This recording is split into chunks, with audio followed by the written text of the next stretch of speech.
আমি ধন্য গো রাসূল তোমাকে পেয়ে, আমি ধন্য গো, আমি আরো বেশি ধন্য তোমার উম্মত হয়ে, আমি আরো বেশি, আমি ধন্য গো রাসূল তোমাকে পেয়ে, আমি ধন্য গো।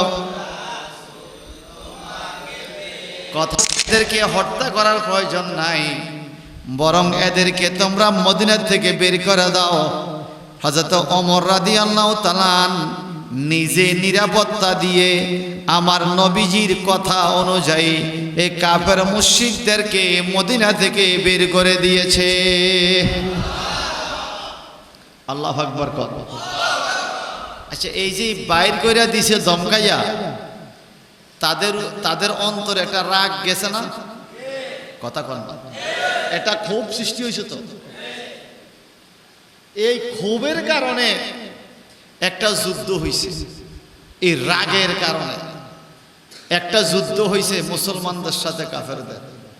এই যুদ্ধটার নাম হলো খন্দকের যুদ্ধ। কি যুদ্ধ? এই খন্দকের যুদ্ধের ঘটনা সূরা আহজাবে। সুবহানাল্লাহ বলেন। কথা মনে রাখেন, তাইলে বুঝতে সুবিধা হবে। এখন আমার নবী অত্যন্ত মেধা সম্পন্ন, বুদ্ধি সম্পন্ন, যেই কোনো কাজ নবী বুদ্ধি পরামর্শ করে চিন্তা ভাবনা করে করেন, হুট করে কোনো সিদ্ধান্ত নেয় না। হুট করে কোনো সিদ্ধান্ত নিলে ভুলও হতে পারে, এটা উম্মতের শিক্ষার জন্য নবীজি করেছেন। আমার আল্লাহ কোরআনুল কারীমে বলেন, মা জাআলাল্লাহু লিরাজুলিম মিন কলবাইনি ফি জাওফিহি। আমার আল্লাহ বলেন, পৃথিবীতে কোনো মানুষের দুইটা কলব নাই, আমি কোনো মানুষের কলব দুইটা দিয়া সৃষ্টি করি নাই। কে কয়? মানুষের কলব হইল একটা, দুইটা না। আমার নবীজি বলেন, শরীরের মধ্যে একটা গোস্তের টুকরা আছে, ওই গোস্তের টুকরা যদি পবিত্র হয় পুরা দেহটা পবিত্র, আর ওই গোস্তের টুকরা যদি নাপাক হয় পুরা দেহ নাপাক। নবীজি গো, ওই টুকরাটা কোন জায়গায়? আমার নবীকে ওয়াহিয়া কলব, এটা হলো তার কলব। সুবহানাল্লাহ। কলব যদি পবিত্র হয় পুরা দেহ পবিত্র। কলব হইল একটা বডির মেইন সুইচ। যেমন একটা ঘরের মেইন সুইচে ঝামেলা হইলে পুরা ঘরের বাতি লাইন সব বন্ধ। আর কোথাও বাল্বে সমস্যা, ফাঁকা সমস্যা, মেইন সুইচ ঠিক আছে, একরকম জ্বলবে না, আরেক রকম জ্বলবে। মেইন সুইচে ঝামেলা হইলে পুরা ঘরে বন্ধ। মানুষের পুরা বডিকে আল্লাহ পাক একটা মেশিন বলেছে। পুরা বডির মেশিনের মূল যন্ত্র হলো হার্ট, কলব। কলব যদি পরিষ্কার হয় পুরা দেহ পরিষ্কার। আসুন, কলবের কথা কোরআনে আসছে, আমার নবী হাদিসে বলে কি, ইন্নাল্লাহা লা ইয়ানজিরু ইলা সুওয়ারিকুম ওয়া আমওয়ালিকুম ওয়ালাকিন ইয়ানজিরু ইলা কুলুবিকুম ওয়া আমালিকুম। নবীজি বলেন, জগতের মানুষ, নিশ্চয়ই আল্লাহ পাক তোমাদের চেহারার দিকে তাকাইয়া, সম্পদের দিকে তাকাইয়া কোনো সিদ্ধান্ত নেয় না। লা ইয়ানজিরু ইলা আমওয়ালিকুম, তোমাদের সম্পদের দিকে আল্লাহ তাকায় না। সুওয়ারিকুম, চেহারার দিকে তাকায় না। ওয়ালাকিন ইয়ানজিরু ইলা কুলুবিকুম, আমার আল্লাহ তোমাদের কলবের দিকে তাকায়। ওয়া আমালিকুম, তোমাদের আমলের দিকে তাকায়। যদি কলব পরিষ্কার হয়, আমল পরিষ্কার হয়, ওই মানুষটাই আল্লাহর কাছে দামি। চেহারা সুন্দর কিন্তু চরিত্র সুন্দর না, মানুষের কাছে দামি হইতে পারে, আল্লাহর কাছে দামি অনেক সম্পদের মালিক, কিন্তু ঈমান আমলের মালিক না। টাকা পয়সা আছে, ঈমান আমল নাই। আল্লাহ পাক বলে দুনিয়ার কাছে তুমি বড় লোক হইতে পারো, কিন্তু আমার কাছে তোমার কোনো দাম নাই। ও আল্লাহ, দাম কার? আমার আল্লাহ বলেন ইন্না আকরামাকুম ইনদাল্লাহি আতকাকুম, নিশ্চয়ই যার অন্তরে আল্লাহর ভয় যত বেশি, ওই ব্যক্তিটাই আল্লাহর কাছে তত বেশি সম্মানী। যার অন্তরে আল্লাহর ভয় যত বেশি, ওই মানুষটাই আল্লাহর কাছে তত সম্মানী।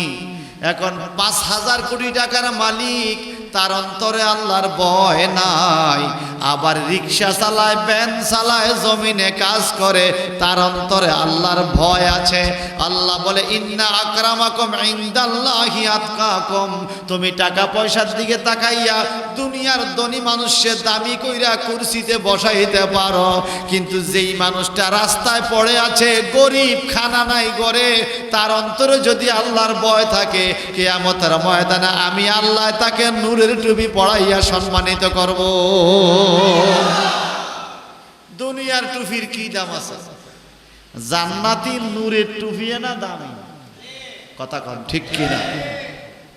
তো জান্নাতি নূরের টুপি পাবো কি? যার অন্তরে আল্লাহর ভয় আছে। এখন আমার আল্লাহ বলে মা জাআলাল্লাহু লিরাজুলিন মিন কলবাইনি ফি জাওফিহি। আল্লাহ বলে আমি কোন মানুষকে দুই অন্তর দিয়া সৃষ্টি করি না, কলব একটা, দিল একটা। এখন এই আয়াত কেন আসলো? আমার নবীজির কাছে জিবরাইল ফেরেশতা যত বড় আয়াত লইয়া আসে, কোরআন শরীফের যত বড় সূরা লইয়া আসে, জিবরাইল ফেরেশতায় নবীজি শোনা মাত্র হুবাহুব আবার বইলা দিতে পারে, মানে ট্যাপ রেকর্ডারের মতো নবীর অন্তরে গাইতে যায়। আমাদের দেশে একজন ছাত্রর সামনে হাফেজ সাহেবরা কোরআন শরীফ একবার পড়লে কি মুখস্থ হয়নি? কত হাজার খতম দেওয়ান লাগে, এরপরে মুখস্থ। একটা শব্দরে পড়তে পড়তে পড়তে পড়তে এরপরে মুখস্থ। আর জিবরাইল ফেরেশতা যত বড় আয়াত সূরা যতটুক নিয়ে আসতো কোরআন শরীফের অংশ, একবার শুধু নবীর সামনে বলতেন, হুবাহুব নবীজি আবার বলে দিতেন, মানে মুখস্থ হয়ে যেত। তাইলে এটা একটা মেধার বিষয় না, যে একবার শুনলেই মুখস্থ। কত মেধা! আমার নবীজির এই অবস্থা দেখা আবু মামার হামিদ পাহাড়ির, আবু মামার হামিদ পাহাড়ির একজন মানুষের নাম, কুরাইশদের একজন লোকের নাম আবু মামার হামিদ। আবু মামার হামিদেও এরকম মেধাবী ছিল, কোনো কিছু দিয়ে একবার শুনলেই মুখস্থ হইয়া যাইতো, বইলা দিতে পারত। তা আমার নবী যখন কোরআনের বাণী আসলে মুখস্থ আবার বইলা দেয়। এখন মক্কার কুরাইশা কয় আবু মামার হামিদ সেও মুখস্থ বলতে পারে। এ মুসলমানরা, আমাদের মধ্যে আবু মামার হামিদের দুইটা কলব আছে, শুনলেই মুখস্থ হইয়া যায়। কাফেররা বলে তাদের এই নেতার কলব কয়টা? দুইটা। কাফেররা কয় দুইটা। আসলে একজন মানুষের কলব কয়টা? একটা। কলবটা কোন জায়গায়? বাম স্তনের 2 ইঞ্চি নিচে। বাম স্তনের 2 ইঞ্চি নিচে লতিফা কাল, হার্ট বলে। হার্ট স্ট্রোক করলে মানুষ মরে যায়, মানে কি আপনার কলব বন্ধ হয়ে গেছে। কলব বাদ হইলে এটার আগে হয়তো হার্ট ফেল করে, হার্ট ফেল। কলব আছে, রুহু আছে, কলব নাই, রুহু। এখন কাফেররা কি বলে? আবু মামার হামিদ এই লোকটার দুইটা কলব আছে, দুইটা অন্তর আছে। কেমনে? বলে তার স্মরণ শক্তি প্রবল, সে নিজেও বলতো আমার মধ্যে দুইটা হৃদয় আছে, এবং মুহাম্মদ রাসূলুল্লাহ সাল্লাল্লাহু আলাইহি সাল্লাম যেই জ্ঞানী একবার শুনলে মুখস্থ হয়ে যায়। কাফেররা বলে আমাদের আবু মামার হামিদ মুহাম্মদের চাইতেও আরো বেশি মেধাবী। নাউজুবিল্লাহ।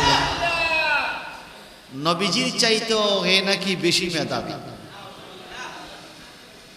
আমাদের দেশে ইদানিং কিছু হুজুর আছে, নিজের হুজুরের প্রশংসা করতে করতে নবীর উপরে তুলি গেল। নাউজুবিল্লাহ বলেন।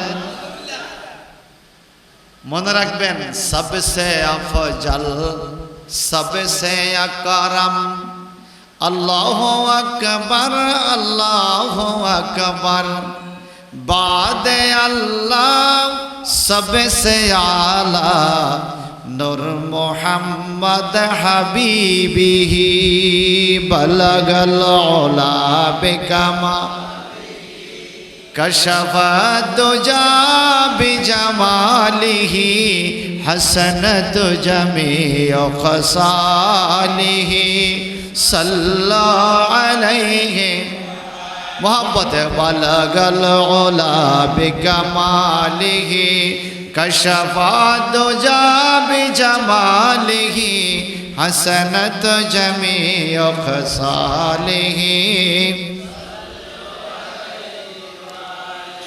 सबसे अफजल सबसे अकरम अल्लाहु अकबर अल्लाहु अकबर, बाद अल्लाह सबसे आला नूर मोहम्मद हबीबिही बलगल उला बिकमा कशफा दुजा बिजमालिही बलगल उला कशफा दुजा बिजमालिही हसनत जमीउ खसालिही। বলেন কাফেররা যে বলে আবু মামার হামিদ নাকি আমার নবীর চাইতো বেশি জ্ঞানী, এর নাকি দুইটা কলব আছে। তা আমার আল্লাহ কোরআনে কা নবী মা জাআলাল্লাহু লিরাজুলিম মিন কালবাইনে, আপনি এদেরকে শুনে দেন আল্লাহ কোনোদিন একজন মানুষের দুই কলব দান করে নাই। সৃষ্টিকর্তা কয় আমি তারে কলব দিছি একটা, তুই কস দুইটা। নাউজুবিল্লাহ বলেন। এরা নবীজির চাইতেও তাদের নেতাকে বড় বানানোর জন্য এই মিথ্যা কথা বলতেছে। নাউজুবিল্লাহ কর। অথচ আমরা এতক্ষণ যেই দোয়াটা পড়লাম বালাগাল উলা বিকামা, এটা তো আরবি ভাষা। কোন ভাষা? এটা অর্থটা শুনেন, আশ্চর্য হয়ে যাবেন অর্থটা শুনলে। হাত লাগে বালাগাল উলা বিকামালিহি, এটা আরবি ভাষা। অর্থ হইল নবীজি পৌঁছে গেছেন অনেক উপরে নিজের যোগ্যতায়, নিজের কামালিয়তের দ্বারা। কাশাফাত দুজা বিজামালিহি, যার সৌন্দর্যে অন্ধকার আলোকিত হয়েছে, অন্ধকার দূর হয়ে গেছে। হাসানাত জামিউ খসালিহি, হাসানাত মানে অতি উত্তম, জামিউ খসালিহি নবীজির সকল কর্মকাণ্ড সকল বৈশিষ্ট্য অতি উত্তম। কত সুন্দর আমরা এটা পড়ি। হাসানাত জামি ও খসাল, নবীজির সকল বৈশিষ্ট্য অতি উত্তম। আমাদের কি সব দিক সুন্দর? আমাদের চেহারা সুন্দর হলে চরিত্র খারাপ, কথা কন। আবার চরিত্র ভালো, নামাজ ঠিক আছে, দেখা গেছে রোজা দুর্বল। নামাজ রোজা সব ঠিক আছে, আমা এতে মিথ্যা কথা বলে। আচ্ছা ঠিক আছে, নামাজ রোজা সব ঠিক, মিথ্যা কথাও বলে না, খোঁজখবর নিয়ে গেছে, এতে মা বাবার প্রতি ভালো আচরণ, সব দিক ঠিক আছে, খোঁজখবর নিয়ে গেছে, সে আরেকজনের জায়গার মধ্যে দখল করে রাখছে। অর্থাৎ আমি যেটা বুঝাইতে চাইতেছি, আমরা আমাদের মধ্যে কোনো না কোনো ত্রুটি নাকি আমরা সব নিষ্পাপ, আমাদের সব দিক কি সুন্দর উত্তম না? আর আল্লামা শেখ সাদী বলেন হাসানাত জামিউ খুসালিহি, আমরা এমন নবীর উম্মত যেই নবীর সব দিক সুন্দর। চাল চলন, নামাজ রোজা, লেনদেন, ওয়াদা, রাষ্ট্র চালানো, দেশ চালানো, পরিবার চালানো, কথাবার্তা, আচার আচরণ, ব্যবসা বাণিজ্য, দুনিয়া আখেরাতে যত দিকের কাজ, সব দিক যার সুন্দর তিনি নবী রহমাতুল্লিল। সুবহানাল্লাহ কও। এমন নবীর উম্মত আমরা। এখন আল্লাহর হাবিবের শান আর এই কাফেরদের নেতা তার নাম হইল আবু মামার হামিদ। এইটা এরা কি এক নাকি? এরা কি কেউ নবীর মতো? আমাদের দেশে নবীর মতো বলে মানুষকে এরকম লোক আছে কিনা? আল্লাহর হাবিব মসজিদে বসা সাহাবায়ে কেরাম নবীর শানে বর্ণনা করতেছে। তিরমিজি শরীফে হাদিস, একজন আয়েশা নবীজি কাফেররা কত আপনার চাইতে নাকি তাদের সম্মান বেশি, ওই নেতার সম্মান বেশি। কুরাইশা অনেকে বলতেছে আপনি কোন বংশের কে, কেন এই নতুন ধর্ম লই আইছেন, আপনি একটু নিজের শানে কিছু বলেন। সাহাবায়ে কেরাম বলে এই কথা শুননা নবী আমার মসজিদের মিম্বরে দাঁড়াইয়া নিজের দিকে আঙ্গুল দিয়া কয় মান আনা, আমি কে? সুবহানাল্লাহ কয়। তোমরা মনে করছো আমি তোমার মতো একজন? কয় শোনো, আল্লাহ পাক তামাম সৃষ্টিটারে সুন্দর করে বানাইলেন। নবী কইতেছে সৃষ্টিরে দুই ভাগ করলেন, উত্তম ভাগে আল্লাহ আমি নবীরে রাখলেন। কই সৃষ্টি দুই ভাগের মধ্যে আল্লাহ পাক মানুষ বানাইলেন। মানুষদের মধ্যে কিছু নবী, কিছু সাধারণ মানুষ আল্লাহ পাক আমাকে উত্তম নবী হিসাবে তৈরি করলেন। শোনো জগতের মানুষ, এইবার মানুষদের মধ্যে আল্লাহ পাক বিভিন্ন গোত্র বানাইছে, যেমন মিয়াজি গোত্র, তালুকদার, মন্দার আছে না? বলে তামাম জগতে সবচাইতে দামি গোত্র হলো কুরাইশ। আল্লাহ পাক আমি নবীরে কুরাইশ বংশে পাঠাইছে। মিম্বরে দাঁড়ায় কোন জায়গায়?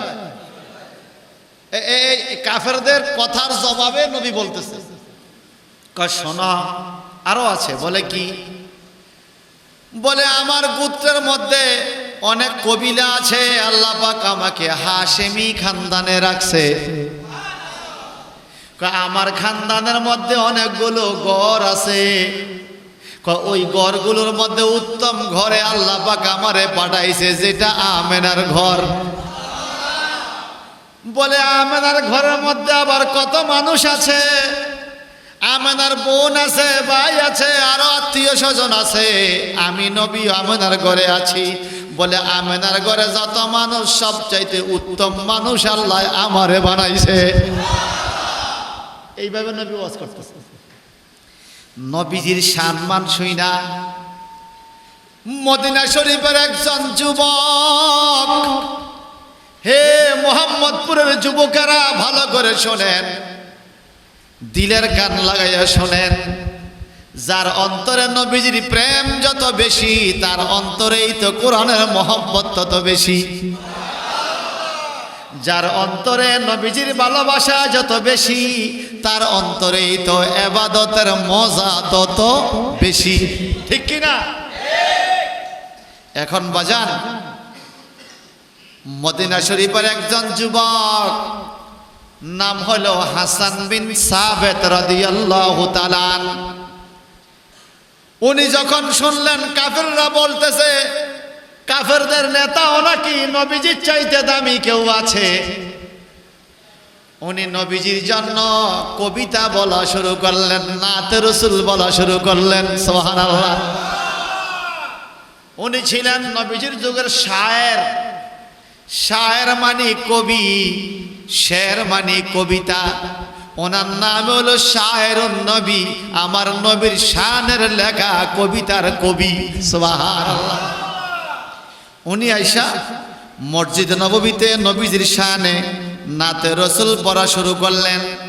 নবীজির কাছে খুব ভালো লাগে, মজা লাগে, শান্তি লাগে। নবী আমার এই হাসান বিন সাবিতের জন্য একটা মিম্বর, আলাদা আসন বানাইলেন।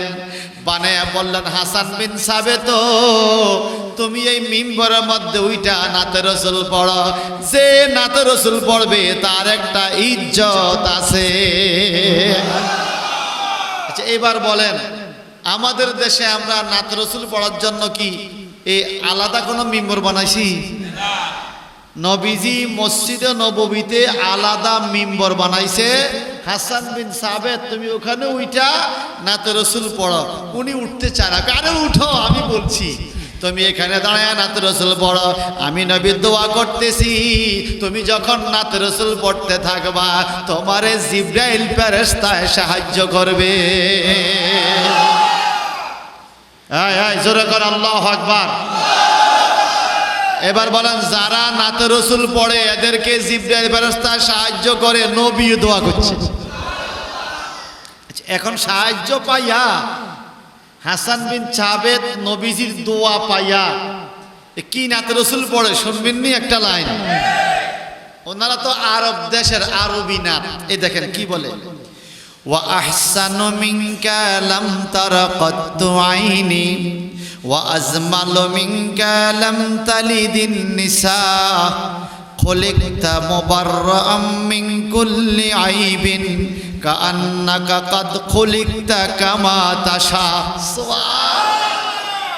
এটা আরবি নাতে রসুল। এখন অর্থটা একটু বলি যে হাসান বিন সাবিত গজল গায়া নবীর শান কি বলতেছে, অর্থ বুঝতে হবে না? কি বলে শোনেন। নবীজির চেহারা আনোয়ারের দিকে তাকাইয়া নবীজির কবি মদিনার যুবক বলতেছে, নবী গো, ওয়া আহসানু মিনকা লাম তারা কাত্তু আইনি, আমার এই চোখ দিয়া জীবনে কত সুন্দর দেখছি, উত্তম কত জিনিস দেখছি, উত্তম উত্তম জিনিস দেখছি, ফুল দেখছি, পাখি দেখছি, আসমান দেখছি, জমিন দেখছি, কত সুন্দর সুন্দর চন্দ্র সূর্য গ্রহ তারকারাজি, কত উত্তম উত্তম জিনিস দেখছি। ওয়া আহসানু মিনকা লাম তারা কাত্তু আইনি, নবী গো, আমার চোখ আপনার চাইতে উত্তম কাউকে কোনোদিন দেখে নাই। ইয়া রাসূলুল্লাহ, ইয়া রাসূল, ইয়া রাসূল। আর আমরা নবীজির শানে একটু কথা বললে কিছু কিছু লোকের চেহারা মলিন হয়ে যায়। নবীর সাহাবী বলে, নবী গো, আমি আপনার চাইতে উত্তম কাউকে আমার চোখ দিয়া কখনো দেখি না। এবার পরের লাইন, ওয়া আজমালু মিনকা লাম তালিদিন নিসা। আহসানু, আজমালু শব্দগুলো সুপারলেটিভ ডিগ্রি।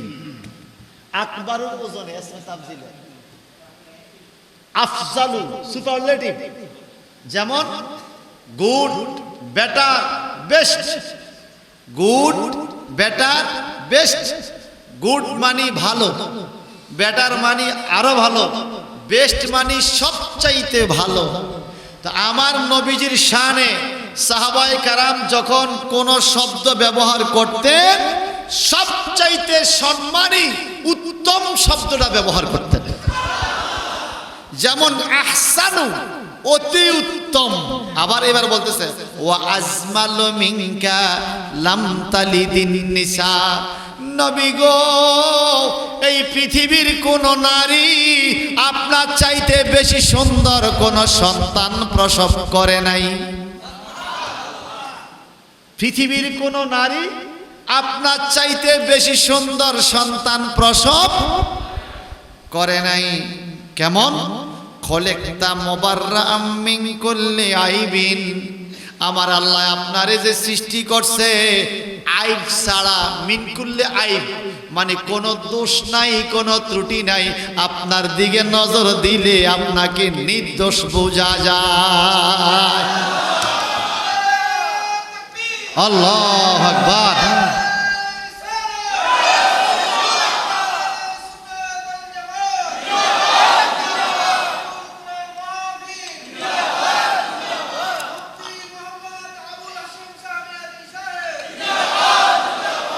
আমার নবীরে আল্লাহ পাক সৃষ্টি করছে ত্রুটি মুক্ত। কি মুক্ত? আচ্ছা, আমাদের দোষ ত্রুটি আছে কিনা? হ্যাঁ, ধরেন কত নাতি নাতকুন হয় না, জিগাইব ভাই আপনার বলে নাতি হইছে কি অবস্থা, তা আপনি এখন মাশাআল্লাহ খুব সুন্দর, তবে ওজনটা কম হইছে, এটা একটা দোষ ননি। আবার না মাশাআল্লাহ ওজন টোজন সব ঠিক আছে, তো এতে বাপের মতো কালা হইছে, মার মতো ডগা, মানে কোনো না কোনো দোষ কি কন আসেনি? ওই যে এক লোক বলল এত ভালো নয়, এত ভালো, এটা আপনারা জানেননি ঘটনা? এক লোকে সব সময় শুধু মানুষের দোষ খোঁজে, যত ভালো খানা খাওয়াইব তার কাছে বদনাম আছে না কিছু? আবার বর্তমান মেজবানিতে দেখবেন যারা দাওয়াতি মেহমান তারা দোষ ধরে কম, আর বিনা দাওয়াতি যারা এরা দোষ বেশি ধরে। আমি একদম পরীক্ষা করে দেখছি, বিনা দাওয়াতটা মেজজনের পাওয়ার বেশি। আরে কথা কয় না, আপনাদের কষ্ট হইতেছে? তো এই লোকে মা বোনরা ভালো করে শোনেন, শুনে কিনা? বলছিলাম কালকে বাড়িতে বলাল্লাই বলছেন মারহাবা। ওই লোকে যত বাড়িতে বিয়ের খানা, মেজবানি খানা, মিলাদের খানা, যত খানা তারে দেয়, সে শুধু বদনাম করে। এখন একটা বিয়ে অনুষ্ঠানে দাওয়াত দিছে, ওই বিয়ে বাড়ির মালিক যে সে এই লোকের কাছে দুইজন লোক দাঁড় করাইছে, যে এই লোকের টিস্যু থেকে শুরু করে ফান পর্যন্ত যা লাগে, পানি কাঞ্জি গোস্ত ফেলেট বাড়ি, তোমরা দুইজন দায়িত্ব যেন কোনো দোষ ধরতে না পারে। তারে ঠিক সেভাবে খেদমত করা হয়েছে, ইচ্ছা মতো তার যা লাগে খাবার দাবার সব। যাওয়ার পরে রাস্তার মধ্যে মানুষকে কিও তুমি তো প্রত্যেক বাড়িতে দোষ ত্রুটি পাও, আজকে কি অবস্থা? অনেক ভালো হয়েছে, কোনো দোষ ত্রুটি আসেনি? আছে আছে। কিটা? এত ভালো না, এত ভালো মানে এত ভালো, এটাও একটা দোষ। আমার ভাইজান, আমাদেরকে আল্লাহ পাক সৃষ্টি করেছেন যেইভাবে, শুকরিয়া আলহামদুলিল্লাহ কর। এরপরেও কত রঙের দোষ, কত রঙের ত্রুটি। আমার আল্লাহ কয় আমার হাবিব রে আমি কোনো দোষ ত্রুটি রাখি নাই। হাসান বিন সাবেত নবীর দিকে তাকাইয়া বলে খলেকতা মুবাররান মিন কুল্লি আইবিন, নবী গো আপনার দিকে নজর দিয়া বলছি, আপনার চাইতে উত্তম কাউকে আমার চোখ দেখে নাই, আপনার চাইতে সুন্দর কাউকে কোনো নারী কোনোদিন জন্ম দেয় নাই, এবং আপনাকে আল্লাহ পাক নির্দোষভাবে সৃষ্টি করেছে, আপনার মধ্যে কোনো ত্রুটি রাখে নাই। কেমন আপনি কেমন নির্দোষ? পরের কথাটা শেষ। কান্নাকা কাদ খুলিকতা কামা তাশা, মানে নবী গো আমি হাসান বিন সাবেত বলতেছি আপনার দিকে তাকাইয়া, আমার আল্লাহ আপনাকে এত সুন্দর করে বানাইছে, যেরকম আপনি নিজেকে চাইছেন আল্লাহ সেরকম করে আপনাকে তৈরি করছে। আপনি নিজেকে যেরকম চেয়েছেন সেরকম করে আল্লাহ আপনাকে। সুবহানাল্লাহ, সুবহানাল্লাহ। তাহলে বলেন এখন মক্কার কাফের আবু মামার হামিদ হে নাকি খুব উত্তম, নবীর চাইতে মেধাবী, নবীর চাইতে দুই কলমওয়ালা, নাউজুবিল্লাহ বলেন। তাদের দাবি কি ঠিক না ভুল? ঠিক না ভুল? ভুল। আমার নবীজি রাত্রিবেলায় মদিনা শরীফে আবু বকর সিদ্দিক রাদিয়াল্লাহু আনহু সহ হিজরতের রাত্রে যখন পৌঁছে গেলেন, সবাই নবীজিকে রিসিভ করে নেওয়ার জন্য আউগাই আসছে। সানিয়াতুল বিদা একটা জায়গার নাম, পাহাড়ের পাদদেশ সানিয়াতুল বিদা, যেখান পর্যন্ত মেহমান আগুয়া দেয় আবার মেহমান রিসিভ করে। যেমন আপনাদের এই বাড়িওয়ালা রাস্তা দাঁড়িয়ে মেহমান আউগাই নেয়, আবার আট রাস্তা পর্যন্ত আউগাই দেয়, ঠিক না? এটা নবীজির সুন্নত, নবীজির। মদিনার মানুষ যেই জায়গার থেকে মেহমান আউগাইয়া নিত আবার আউগাইয়া দিত, ওই জায়গার নাম হলো সানিয়াতুল বিদা। বিদা মানে বিদায়ের জায়গা। একটা পাহাড়ের পাদদেশ। তো নবীজি আসবে এই খবর শুনে সবাই আগুয়ে আসছে, ছোট বড়, ধনী দরিদ্র, নারী পুরুষ, শিশু সব খাজুর পাতা হাতে নিয়ে, ফুল হাতে নিয়ে, তারা যেটা দিয়ে নবীজিকে সংবর্ধনা জানাবে এমন জিনিসপত্র নিয়ে সব দলে দলে হাজির। ওই রাত্র ছিল পূর্ণিমার রাত, আকাশে পূর্ণিমার চাঁদ দেখা যায়। এরা একবার তাকে আকাশের দিকে, আবার তাকে পাহাড়ের নিচের থেকে আসতেছে, হ্যাঁ, একবার আকাশের দিকে আবার ওই দিকে, সবাই এক বাক্যে বলতেছে, তালাআল বাদরু আলাইনা মিন সানিয়াতিল ওয়াদা ওয়াজাবা শুকরু আলাইনা মাদা লিল্লাহি দা। আল্লাহু আকবার। এরে মদিনার মানুষ, আকাশের পূর্ণিমার চাঁদের দিকে কি তাকাও। তালাআল বাদরু আলাইনা মিন সানিয়াতিল ওয়াদা, ওই যেই জায়গা থেকে আমরা মেহমান রিসিভ করি ওই জায়গা দিয়ে একটা পূর্ণিমার চাঁদ উদয় হইছে। ওই জায়গা দিয়ে আসছে নবী কে? মিন সানিয়াতুল ওয়াদা। সুবহানাল্লাহ করনা। তাহলে মদিনার মানুষ আমার নবীকে তালাআল বাদরু বলেছে, মানে পূর্ণিমার চাঁদ। সুবহানাল্লাহ কর। তো নবীজির প্রশংসা করা এটা কি নতুন না পুরান? আমার আল্লাহও প্রশংসা করেছে, ফেরেশতারাও করেছে, মদিনার সাহাবায়ে কেরামও প্রশংসা করেছে, যুগ যুগে এই পর্যন্ত নবীর প্রেমিকেরা নবীর প্রশংসা করতেছে। আমার আল্লাহ বলে কিয়ামত পর্যন্ত আমার নবীর প্রশংসা চলবেই চলবে। ঠিক কি না? আমাদের দেশের নেতার কথা কয়দিন মনে থাকে? 100 বছর, 200 বছর। এর আগের কোন নেতার কথা কারো মনে আছে? কিন্তু আমার নবী কেমন নেতৃত্ব দিয়ে গেলেন পৃথিবীতে, কেমন আদর্শ দিয়ে গেলেন পৃথিবীতে।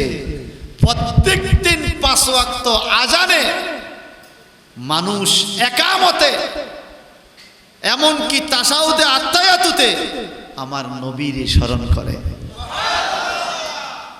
1500 বছর হয়ে গেছে নবীজি দুনিয়ার হায়াত থেকে বিদায় নিয়েছে, এখনো কত শ্রদ্ধা ভরে সম্মান করে আমার নবীকে স্মরণ করছে পৃথিবীর মানুষ। ঠিক কিনা? আচ্ছা, 220 লাখ মানুষ যদি আমার নবীর নাম না নেয়, নবীর কোনো লস হইব?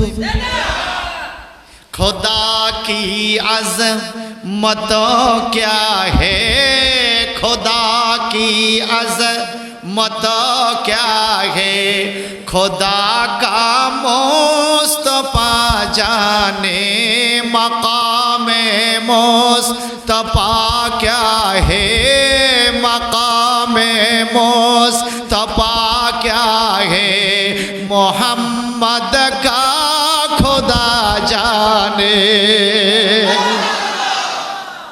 শায়ের বলে, আরে খোদার আজমত কত, খোদার নবী মুহাম্মদ সাল্লাল্লাহু আলাইহি ওয়াসাল্লাম ভালো জানে, আমরা তত বুঝি না। আবার মাকামে মুস্তফা কিয়া হে, মোহাম্মদ কা খোদা জানে। আমার নবীর মাকাম, ইজ্জত, শান, মর্যাদা কত বেশি, এটা যিনি বানাইছে সেই আল্লাহ ভালো জানে। ঠিক কি না? এরপরেও আমার আল্লাহ কোরআনুল কারিমে নবীজির শানে মানুষদেরকে বুঝাইছে, এই উল্টা পাল্টা কথা বলিস না। মা জাআলাল্লাহু লিরাজুলিন মিন কলবাইনি ফি জাওফিহি, খবরদার, আমি কখনো কোনো মানুষকে 2 কলব দিয়া সৃষ্টি করি না। এরপরও তারা এই কথা মানতে চায় না, কয় না আমাদের আবু মামার হামিদের 2 কলব আছে। আচ্ছা ঠিক আছে, এইবার বদরের যুদ্ধ হবে। বদরের যুদ্ধের দিনে মুসলমানরা শত্রুই রয়ে আবু মামার 2 কলবলার কি অবস্থা শোনেন। বদরের যুদ্ধের দিনে 17 রমাদান 2য় হিজরিতে বদর নামক প্রান্তরে 313 জন সৈন্য লইয়া আমার নবী যুদ্ধের ময়দানে সবার হাতে তলোয়ার নাই, সবার ঘোড়াও নাই, অস্ত্র ছাড়া খাজুরের ডাল দিয়ে যুদ্ধ, এটা কি হয়? কিন্তু আল্লাহ চাইলে জিতানোর মালিক কে? আল্লাহ। এখন বদরের যুদ্ধে যখন মুসলমানদের যুদ্ধ শুরু হলো, এই 313 জন সৈন্য, কাফেররা 1000, সবার দুইটা দুইটা তলোয়ার। নবীজি সেনাপতি, যুদ্ধ শুরু হয়ে গেল। মুসলমানদের ফিডা আর আক্রমণ দেখি আবু মামার এই লোক, যেই লোকের 2 কলম দাবি করছে, এত জোরে দৌড় দিছে রে, বদরের ময়দান থেকে দৌড় দিতে দিতে দিতে দিতে পথের মধ্যে আবু সুফিয়ানের সাথে দেখা। আবু সুফিয়ানও তাগো নেতা। আবু সুফিয়ান তাকাইয়া দেখে আবু মামারের জুতা একটা হাতে একটা পায়ে, জুতে একটা হাতে লইয়া বদরের ময়দান থেকে ডরে ফলাইতেছে, দৌড় দিতেছে। আবু সুফিয়ান বলে, কিরে আবু মামার, তোমার এই দশা কেন এত দৌড় দাও? আবু সুফিয়ান রে, জীবন যদি বাঁচাইতে চাও দৌড় দাও, 313 জনের সাথে আমরা 1000ও পারি না রে। মুসলমানদের কি শক্তি, একটু চিৎকার দি কর না আল্লাহু আকবার। এখন তোমার এই দশা কেন? কি হয়েছে? তোমার জুতা দিয়ে একটা হাতে একটা পায়ে, একটার মান সম্মান গেছে। এতে তাকে দেখে ঠিক তো, জুতে একটা হাতে। আবু সুফিয়ানো, আমার তো তাল নাই, যেই ফিডা দিছে জুতা পায়ে আছে না হাতে আছে খবর নাই, জান বাঁচাইতে দৌড় দিছি। আমার আল্লাহ কয়, জিবরাইল রে, আমার সাহাবায়ে কেরাম, আমার বন্ধুর সাহাবীদেরকে যাইয়া বলো আমার নবীর শান কত আর আবু মামার কেমন। এই আবু মামার হামিদের না 2 দিল আছে, 2 কলব আছে। 2 কলব থাকলে কেমনে দৌড় দিছে, জুতা কই আছে খবর নাই। জুতা কই আছে এমনি পাওয়ার দেওয়া হয়েছে, তার কলব কয়টা? 2 কলবে জুতা দুগার খবর রাখতে পারে। এই যে দৌড় দিল, হাতের মধ্যে জুতা একটা, পায়ের মধ্যে জুতা আরেকটা। তখন আমার আল্লাহ আয়াত নাজিল করে, মা জাআলাল্লাহু লিরাজুলিন মিন কলবাইনি ফি জাওফিহি, আজকে থেকে সাবধান করে দাও, পৃথিবীর কোন মানুষকে আমি 2টা কলব দেই নাই। সবার কলব কয়টা? আরো জোরে বলেন। কিন্তু আমার নবীর কলবের পাওয়ার আর তোমাদের কলবের পাওয়ার এক না। আমার নবী কোরআন শরীফের আয়াত শুনলেই মুখস্থ হইয়া যায়। নবীর দিল কলব এত পরিষ্কার, তোমাদের কলবের কোনো চোখ নাই, তোমাদের কপালে চোখ আছে। তোমরা কপালে চোখ দিয়া সামনে দেখো, পিছে দেখো না।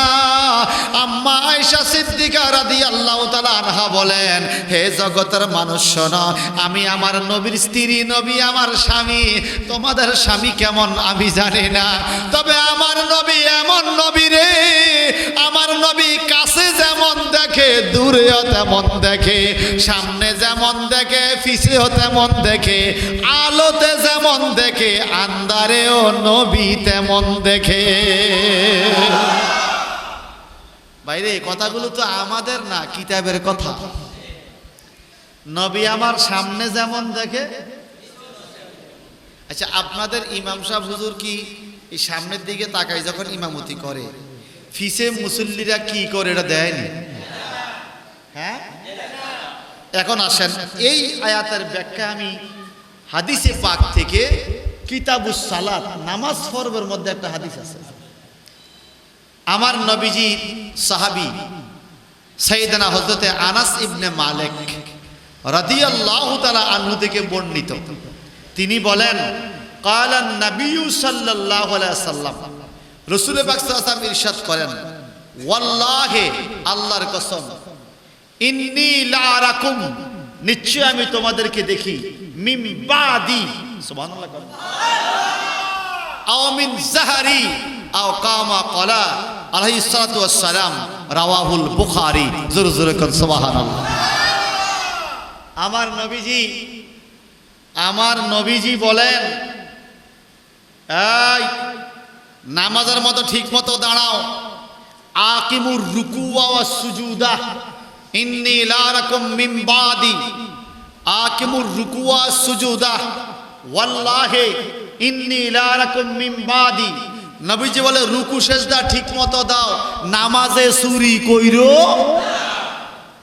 নামাজ চোর আছে জানেন, ঠিক মতো রুকু দেয় না, ঠিক মতো সোজা হয় না, সারাদিন মানজার ব্যারাম নাই, নামাজ হইলে ব্যারামটা বাড়ে, আছে না?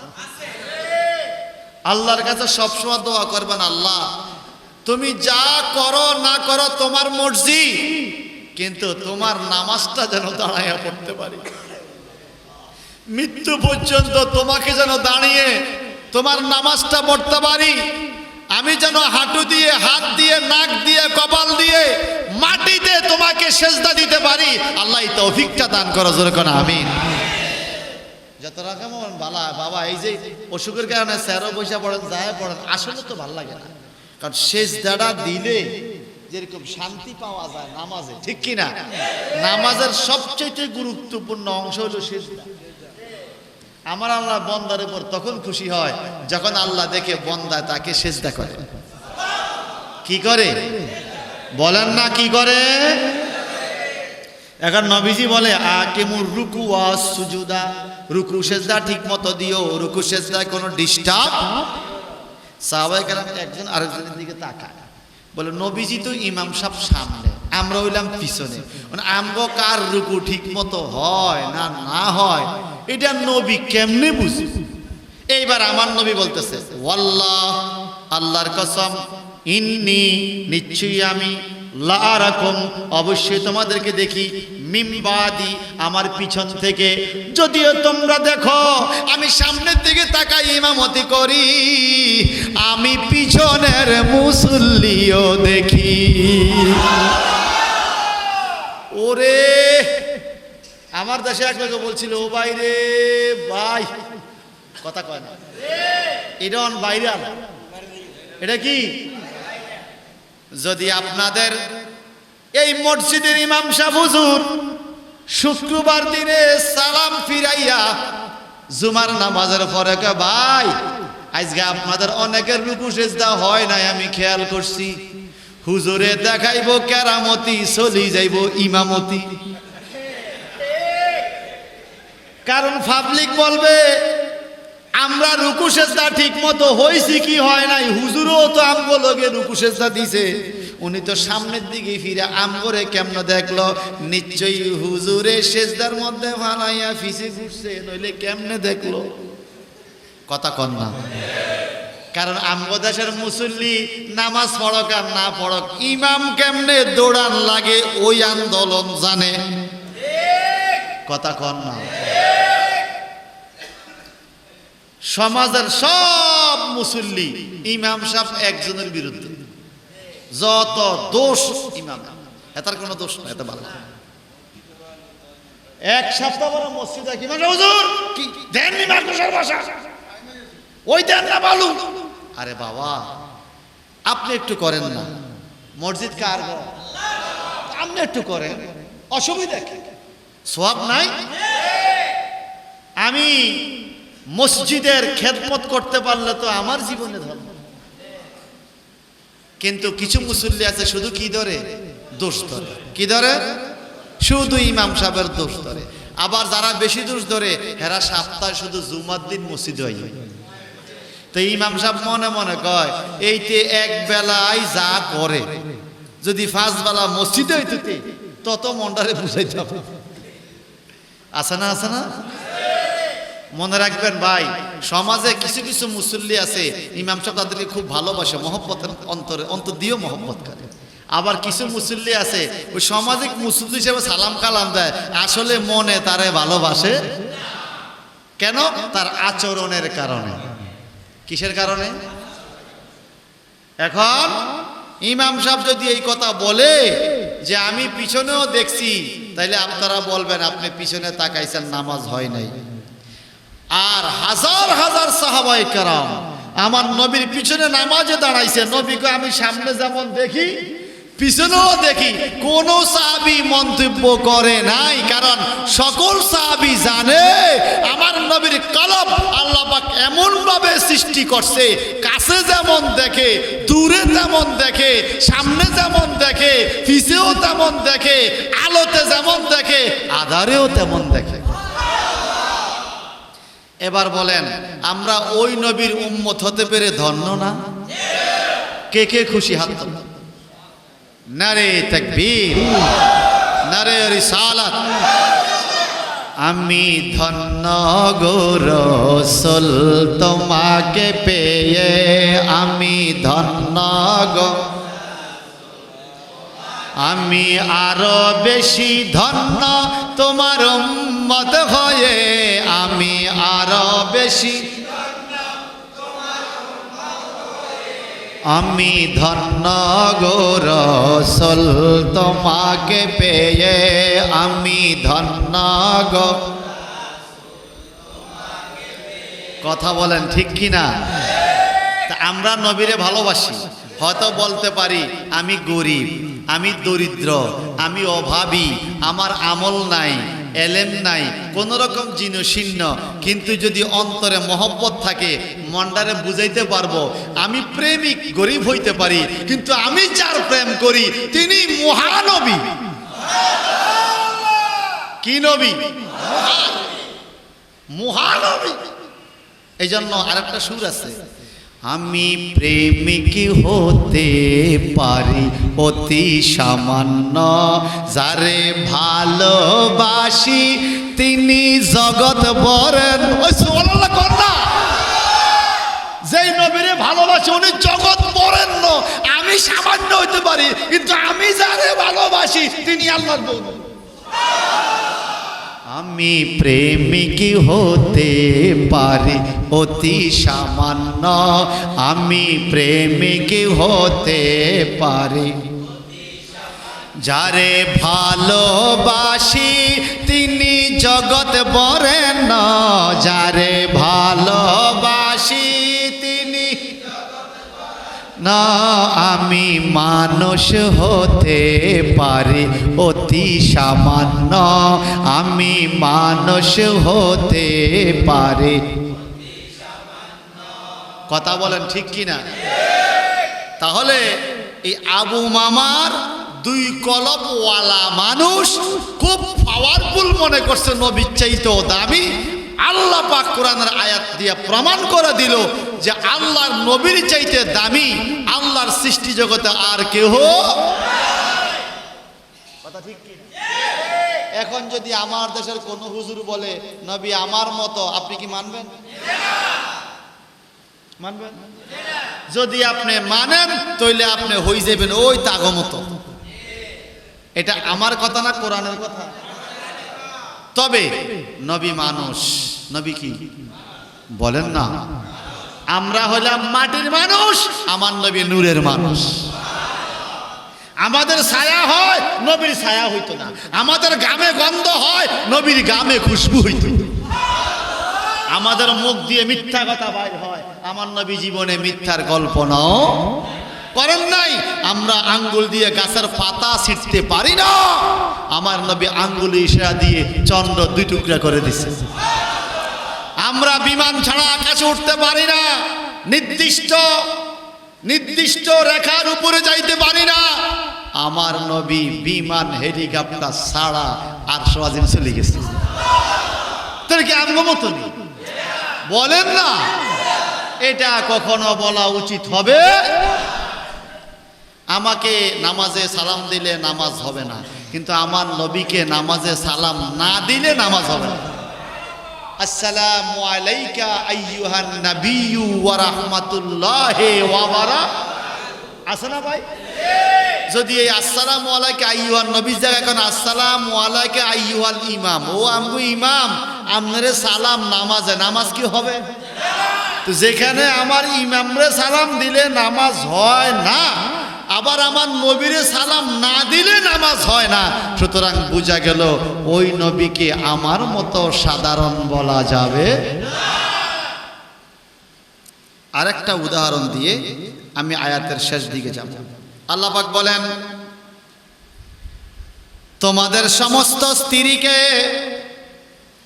তোমরা যারা পৃথিবীতে স্ত্রী তোমাদের যাদের আছে, একদিকে তোমরা নবীকে বলো আমাদের মতো, আবার ওয়ামা জাআলা আজওয়াজাকুম মিনাল তুজাহিরিনা মিনহুন্না উম্মাহাতিকুম, আমার আল্লাহ বলে তোমাদের কোন স্ত্রীকে তোমাদের মায়ের সমান বলা যাবে না। স্ত্রীকে মায়ের সমান বলা যাবে না। আবার ওয়ামা জাআলা আদিয়াকুম আবনাকুম, তোমাদের ফালক পুত্রকে তোমাদের নিজের সন্তান বলা যাবে না। খুব খেয়াল করে, কাফেররা মুনাফিকরা নবীরে কত রকম ফেস দিত। ওই সময় নিয়ম ছিল, নিজের স্ত্রী যদি নিজের স্ত্রীকে কোনো কারণে মায়ের মতো বইলা ফালাইতো, তুমি আমার মায়ের মতো, ওই স্ত্রী হারাম হয়ে যাইত স্বামীর জন্য। অর্থাৎ এই স্ত্রীকে মায়ের মর্যাদা দেওয়া লাগতো। নাউজুবিল্লাহ কইতেন না? আবার কোন সন্তানকে যদি বলতো তুমি আমার ছেলের মতো, অন্যের ফোলা রাস্তা কইছেন বাবা এদিকে তুই আমার ছেলের মতো, এখন এই ফোলা দাবি করতো আমার জায়গার অংশ দেওয়ার লাগবে, আমরা আমার ছেলে বানাইছে, তো বিপদ ননি। এই একটা ফেস বাজছে তখন সৌদি আরবে। এখন আমার আল্লাহ এই আয়াত নাজিল করে, খবরদার, কি তুজাহিরুনা মিনহুন্না উম্মাহাতিকুম, কাউকে মায়ের মতো বললেই তোমাদের মা হইয়া যাবে না। ঠিক কি না? শাশুড়িকে মা ডাকে, আম্মা সাথে জান, আম্মা জান। নিজের মাকে আম্মা জান কইতে শরম পায়, কিন্তু শাশুড়িকে আম্মা জান, শ্বশুরকে আব্বা জান বলে কিনা? আচ্ছা বলেন, ঠিক আছে। শাশুড়িকে হাজারবার আম্মা জান বললেও শাশুড়ি আপনার মা না, কথা কয় না। এখন তখন নিয়ম ছিল, কাউরে মা কইলে আয়া কইতো তোর বাপের সম্পত্তি আমি পামু, তুই আরে মা কইছ, কি একটা মুশকিল। এখন এটার প্রশংসা, এটা মীমাংসা কি? এই জন্য আল্লাহ পাক এই আয়াত নাযিল করছে। এটাকে বলে জেহের করা। কোরআনে আসছে তুজাহিরুনা মিনহুন্না উম্মাহাতিকুম। ফিকহের কায়দায় জেহেরের একটা অধ্যায় আছে আলাদা। জেহের মানে হলো তুলনা দেওয়া। যেমন কোন স্বামী তার স্ত্রীকে বলে, স্ত্রী গো তোমার চেহারা আমার মায়ের চেহারার মতো, নাউজুবিল্লাহ কর, এটা বলা যাবে যাবে না। স্ত্রী গো তোমার হাত আমার মায়ের হাতের মতো, তোমার পেট পিঠ আমার মায়ের পেট পিঠের মতো, এই কথা বলাকে আরবিতে বলে জেহের, মানে মায়ের সাথে স্ত্রীর তুলনা দেওয়া, এটা হারাম। এটা কি? কিন্তু আপনারা আল্লাহ কেমনে বুঝায় দেখেন, যে নবীজি তোমাদের মতো দেখতে, মার স্ত্রী দেখতে তো একই রকম। মায়ের 12 হাত কাপড় পরে, স্ত্রীও 12 হাত কাপড় পরে। মায়ের হাত পাও যেমন, স্ত্রীরও হাত পাও তেমন। মাও মহিলা, স্ত্রীও মহিলা। মায়ের হায়েজ নেপাস আছে, সন্তান হইছে, স্ত্রীরও হায়েজ নেপাস আছে, সন্তান হইছে। স্ত্রী মহিলা, কথা কয় না। এই হুজুরে এই দেখেন, এই হুজুরে এই ভাইয়ের মতো, বুঝা গেল এই ভাইও পুরুষ, হুজুরও, ঠিক না? তো স্ত্রী মহিলা, মা ও মহিলা, মহিলা দুইজন তো একই রকম হওয়ার কথা। আল্লাহ তারপরও খবরদার, স্ত্রীকে মায়ের সাথে তুলনা দেওয়া যাবে হারাম। কি? যদি একই রকম চেহারা হয় তবুও বলা যাবে না। একই রকম চেহারা হইতে পারে তো, পারে না? কেমনে পারে? আমি একটু উদাহরণ দিই। আপনার স্ত্রী আপনার খালাতো বোন হইতে পারে না? খালতো বোনরে বিয়ে করে না, তো খালা তো মায়ের মতো চেহারা, খালতো বোনও সেরকম চেহারা হয়েছে, তারপরেও স্বামী বলতে পারবে না যে তুমি তো আমার খালার জি, আমার খালার চেহারা মার চেহারা একরকম, তোমার চেহারা তোমার মার মতো, মানে তোমার চেহারা আমার মার মতো, এই কথা কোনো স্বামী বলতে পারবে? বললে কি হবে? এখানে তালাক হবে না, খুব খেয়াল করে বললে তুলনা করা হবে এবং মা হইয়া যাবে না। কি করতে হবে? কাফারা দিতে হবে। কি দিতে হবে বলেন না? মানে জরিমানা। কাফারা মানে জরিমানা। কি কাফারা? যেমন নামাজ কাজা হইলে, নামাজ রাইকা মারা গেলে তার কাফারা আছে, আছে না? কিন্তু আসছে যেহেতু মনে করাইয়া দেয় নামাজের যেরকম কাফারা আছে, রোজারও কাফারা আছে, হজেরও কাফারা আছে, যাকাতেরও কাফারা আছে। মানুষ মইরা গেলে শুধু হুজুররা বলে এই লোকের কয়েকটা নামাজ কাজা হয়েছে, কাফারা দেন। জিগা না ভাই, এই লোকের রোজা কাজা আসেনি, হজ ফরজ হইছিল নি, যাকাত ফরজ হইছিল নি, এটাও কিছু আল্লাহ মাফ না করলে উপায়। এখন জেহেরের কাফারা কি, তুলনার কাফারা কি? যদি কোনো মানুষ বলে স্ত্রী গো, যদি কোনো মানুষ বলে স্ত্রী গো তোমার চেহারা আমার মায়ের চেহারা মতো, তোর কাফারা হইল একটা গোলাম আজাদ করতে হবে। রোজার কাফারা যেরকম, যদি গোলাম আজাদ করতে না পারে তাহলে একটানা 60টা রোজা রাখতে হবে। যদি 60টা রোজা রাখার শক্তি না থাকে, 60 জন গরিব মেসকিনকে 2 বেলা পেট ভরা খানা দিতে হবে তৃপ্তি সহকারে। সুবহানাল্লাহ। এটা হলো জেহের বা তুলনার কাফারা। কোন মানুষ যদি স্ত্রীকে বলে তুমি আমার মায়ের মতো, তাহলে এই কাফারা দিতে হবে। স্ত্রীকে মায়ের মতো বললে সম্পর্ক ছেদ হইয়া যায়, কাফারা না দিলে ওই স্ত্রীর কাছে যাওয়া জায়েজ হয় না। আমার নবীরে দেখতে যদিও মানুষের মতো দেখা গেছে, নবী নূরের মানুষ, আমাদের মতো মানুষ না। আমাদের মতো মানুষ বললে, তুলনা দিলে তার আর ঈমান থাকবে।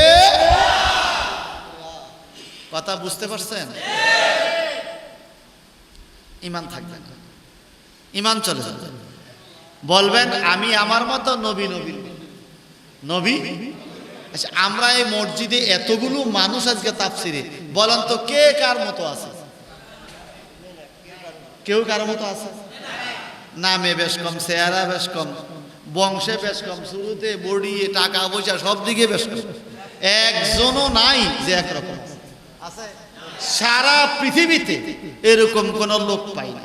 শেষ আমি 2জন পাইছি চাঁদপুর পাসপোর্ট অফিসে যাইয়া, যমজ ভাই, একই রকম চেহারা, আলাল দুলাল নাম রাখছে। একজন আলাল, মায় পর্যন্ত থি তারা আলা, কুঙ্গা আলাল কুঙ্গা দুলাল, একা ঠিক একই রকম। এখন ফিঙ্গার দিতে গেছে, ফিঙ্গার পাসপোর্ট করবে। এখন আলালের ফিঙ্গার দুলালে দিলে, দুলালের ফিঙ্গার আলালে দিলে, এটা মিলে না।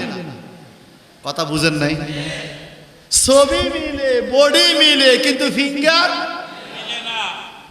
আপনার দেশে পাসপোর্ট করতে ফিঙ্গার লাগে কিনা? এখন আবার আপনি যায় করবেন, জমি দখল করবেন, জমি রেজিস্ট্রি করবেন, সিম তুলবেন, ফিঙ্গার লাগে। এই ফিঙ্গার না মিললে আপনার কাজ হয় না। আলাল দুলালের সব মিলে আঙ্গুলের মাথা ফিঙ্গার, তাহলে বোঝা গেল আলালের মতো দুলাল না। কথা কয় না। আলালের মতো দুলাল হইলে তো ফিঙ্গার মিলত। আদম থেকে শুরু করে কিয়ামত পর্যন্ত কোন মানুষের মতো না, ঠিক কিনা বলে? এরম হইলে তো একজনের পাসপোর্ট দিয়ে আরেকজন বিদেশ চলে যেত, একজনের ছবি দিয়ে আরেকজন বিদেশ চলে যেত। আমি কথা শেষ করে দেই ভাইজান।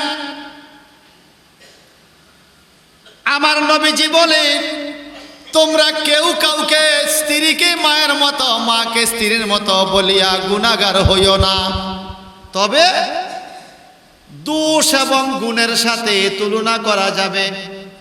যেমন আপনার মায়ের তরকারি রান্না খুব স্বাদ হইতো, আপনার বিবি রান্না করছে, আপনি এখন খাইয়া দেখতেছেন মায়ের রান্নার মতো স্বাদ হয়েছে, তখন আপনি বলতে পারবেন মাশাল্লাহ, হ্যাঁ বেগম আমার তোমার তরকারিটা আমার মায়ের রান্নার মতো স্বাদ হয়েছে, এটা বলা যাবে। এটা আর মনে রাখবেন, তরকারি স্বাদক আর অসাধক, যেদিন আপনি তরকারির প্রশংসা করবেন সেদিন দেখবেন আপনার বিবির মুখে কত হাসি।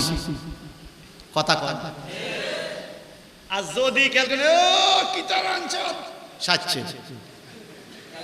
সেদিন আপনি মুখে হাসি আনতে সময় লাগবে। হয়তো বলতে পারে নিজে কত রান্দি খাইছেন, তখন বুঝবেন কি তারা। কথা কন ঠিক কিনা? আবার অর্থাৎ প্রশংসা অথবা ত্রুটি, যেমন আপনার মা এক সময় মাঝে মাঝে কাজ না কুলাইলে ঘর এলোমেলো করে রাখতো, কাপড় চোপড় এলোমেলো থাকতো, অন আপনার বিবি আসছে হেও এরকম। যদি আপনি বলেন এই আমার মারে দেখছি ঘর ঠিক মতো গুছাই রাখতে পারে না, তুমিও এরকম হয়েছি, তোমার একজন তুমিও গুছিয়ে রাখতে, এটা হলো দোষ। তাহলে মায়ের গুণের সাথে তুলনা দেওয়া যাবে, দোষের সাথে তুলনা দেওয়া যাবে, কিন্তু বডির সাথে তুলনা দেওয়া যাবে না, যাবে না। আল্লাহর হাবিব নিজের ঘর মোবারকে হুজরা শরীফে রাত্রিবেলা একা একা অবস্থান করলেন। আয়াতের ব্যাখ্যায় বলছি, নবীজির হাদিস, সকালবেলা নবীজি নামাজের পরে একটু হাঁটতে যাইতেন ফাতেমার বাড়িতে। সুবহানাল্লাহ। কেউ মদিনা শরীফ গেছেন থাকলে হাত তোলেন। মদিনা শরীফ মারহাবা। আরে অনেকেই তো আছে, মারহাবা মারহাবা, অনেক আছে মাশাআল্লাহ। মা ফাতেমার বাড়ি হইল মসজিদে আলী।